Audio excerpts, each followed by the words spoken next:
again, I too had forgotten many years since I was a first year in college.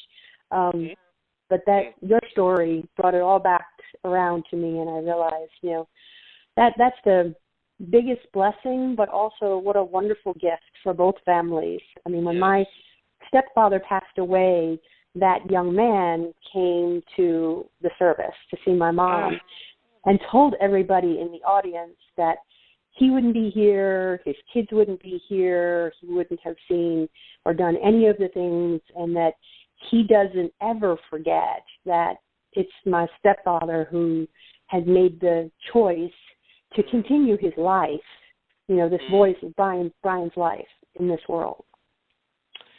Wow, that's an amazing journey and story, Karen.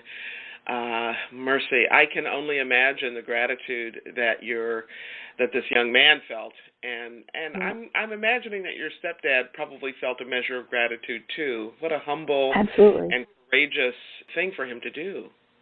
Yep. Didn't think twice. That was very much who my stepfather was, which, makes me just that much prouder to even tell the story because, we, especially as teenagers or as young adults, kind of don't give our parents the credit. And until you're an adult, no less a parent yourself, does it even come more full circle to realize, really what a brave thing it was, because he put his family at risk just to jump in the water. Yes. So it's a wonderful thing for Brian, but it's an even prouder moment for the rest of us to realize he didn't think twice. He just he did what he needed to do, and it all came full circle and continued. Yeah, and it sounds like a really foundational moment for you. And, clearly it impacted you. Your stepfather's prayer came full circle for you with the medical team pulling you out of that predicament, that car roll. And I'm just imagining that this is just a really foundational part of who you are, Karen. Oh, absolutely. And I can remember because as wonderful as it was to be on the other side of, being alive, there's always trauma and pain that comes from recovery physically, mentally, emotionally. But I remember even today very vividly people saying to me, you've been blessed to be rescued just as Brian was. And I hope that you realize that there's some specific reason you're still here and that you have an opportunity and almost an obligation to live your life to its fullest for the repayment of that gift that they all did for you. Yes, absolutely. And at 18, 19 years old, that's a lot to handle, but as I think about it today, I think unconsciously, I know that. That's part of what fuels that concept of pass it on, pay it forward, leave a little bit more behind than you took because you went through there.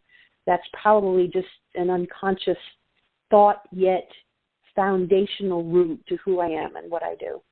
Absolutely. And I know that you've passed it on in many ways, and I would love to hear you talk about the ripple effect in your own life.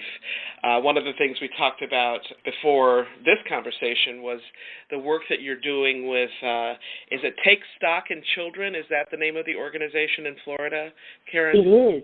It is. Can you tell us more about that? Oh, I would love to, especially since that's kind of one of those things where, I don't know if we talked about specifically, but I was born in New Jersey, lived in Pennsylvania, been through New York, been through Tennessee, and ended up in Florida. So I don't have the history of really knowing what Take Stock in Children was for Florida, except in the last couple of years. And only in conversation with someone else, a fellow business owner, what do you do? What do you like to do? What else do you do to stay involved and that kind of thing? She said, well, my favorite right now is Take Stock in Children. So that's only even the reason I found out about it. But it is an organization in the state of Florida that if a deserving child recognized through principal and teacher and kind of grades and commitment is identified, but also recognized that they will not be able to attend college if not for some assistance funding.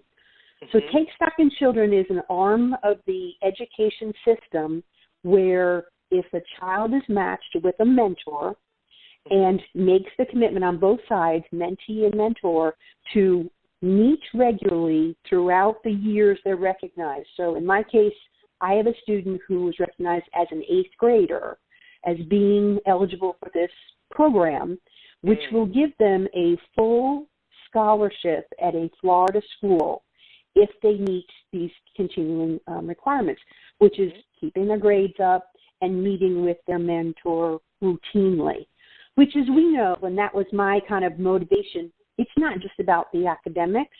It's about having someone in your corner who believes in you. Like, of all the things I knew growing up, even if you're great scholastically, that isn't the only reason that you can be successful in continuing education. It's having people in your corner, and sometimes that's family, sometimes it's not, sometimes it's family and somebody else.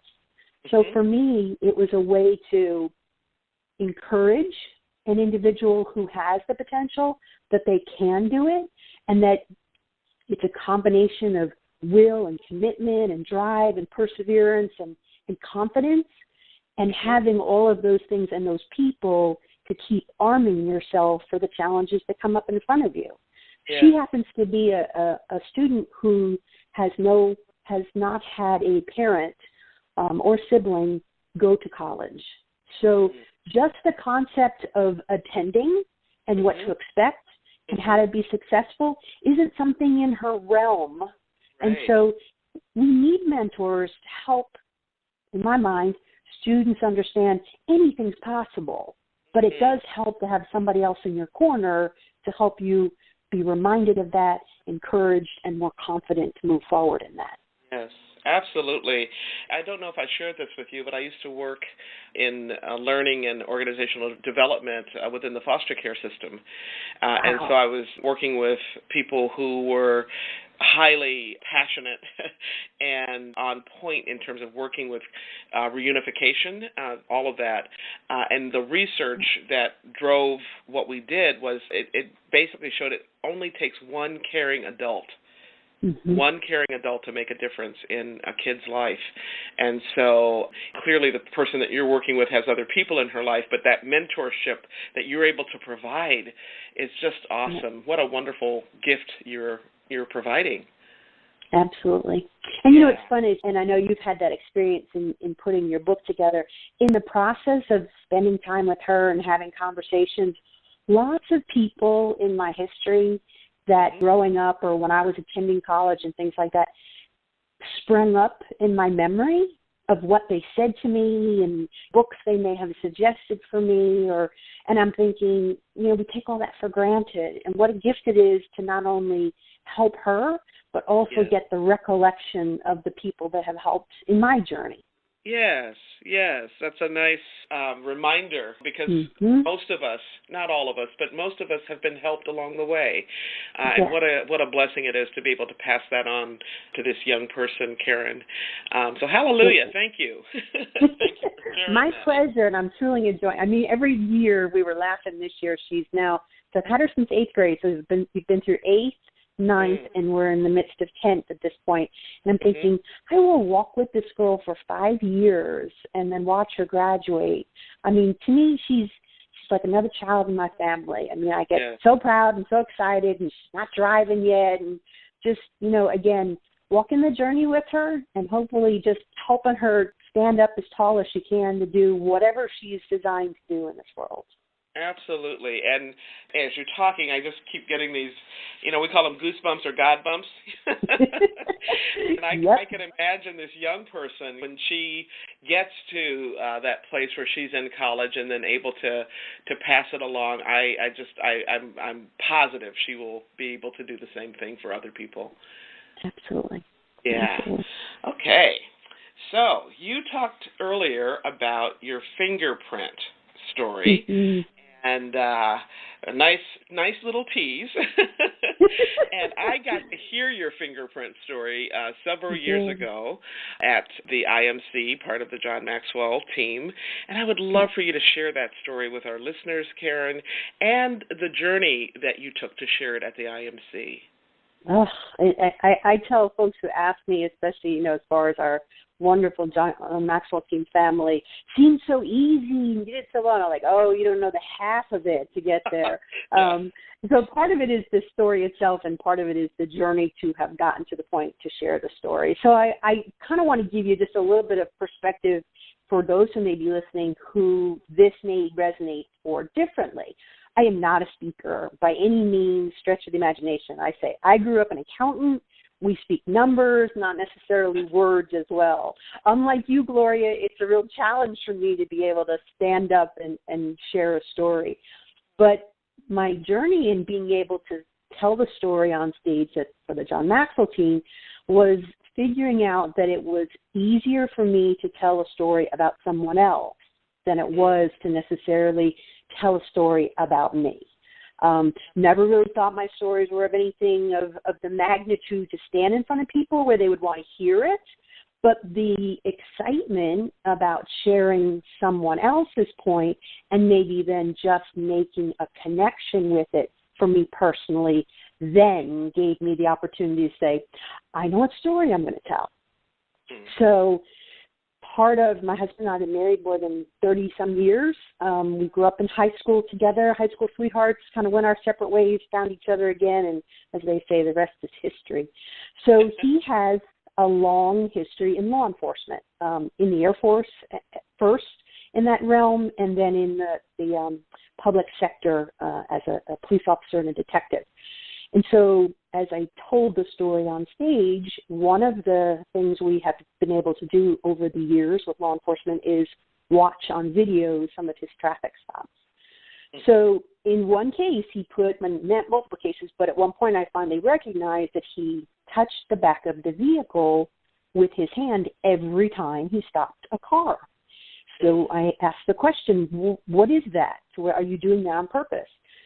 And he kind of laughed because being, as we say, being law enforcement family, you figure out things that maybe the average person doesn't pick up on. And he kind of laughs now, and we talk about it.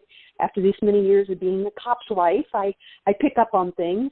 But when he shared that he touches the back of the vehicle and was taught this so that if anything happened to him, it could prove that he was there and he did a traffic stop on that vehicle, which of course made my heart just skip a beat.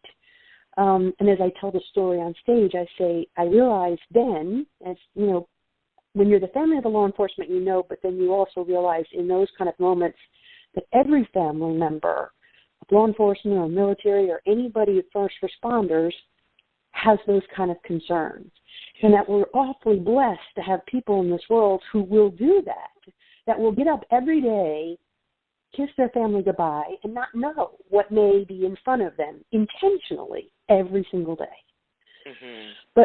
But I recognize that he is strong, that he is courage. He has I would never be able to do that. Like I quickly recognized in one breath how much I appreciate him, but also acknowledge that I'm so glad there are people in this world who do that.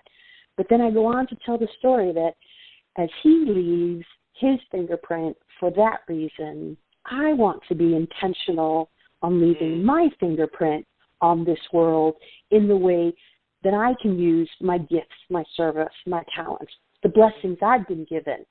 Someone else may look at him like I do and think, I could never do that.